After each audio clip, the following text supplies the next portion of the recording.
mundo ng basketball, patuloy na maglalaro ang Pinoy import na si Dwight Ramos sa Japan B-League para sa kupunang Levanga Hokkaido, habang ang isa pang import mula sa Pilipinas na si Kai Sotto magpapaalam na sa Yokohama.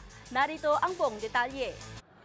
Mananatili si Dwight Ramos sa paglalaro sa Japan, sa ilalim pa rin ng kupunang Levanga Hokkaido para sa 2024-2025 Japan B-League. Ito na ang ika-4 na season ng Pinoy import sa liga at ikatlo naman para sa Levanga. Muling susubukan ng Levanga na makabawi sa paparating na B-League season, kasunod ng 21st spot finish nito noong nakaraan with 1743 win-loss record. Samantala, tuluyan ang nagpaalam ang isa pang Pinoy import na si Kai Sotto sa kanyang Japan B-League team na Yokohama B Corsairs. Ito ay kasunod ng kanyang maikling paglalaro sa koponan matapos ang paglipat mula sa Hiroshima Dragonflies. Sa anunsyo ng Yokohama, tapos na ang kontrata ni Sotto sa bootcamp.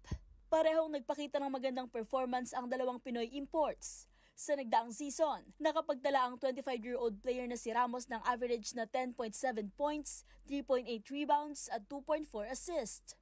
Habang nakapagbigay naman ng 7'3" na si Sotto ng 12.8 markers, 6.4 boards para sa Yokohama.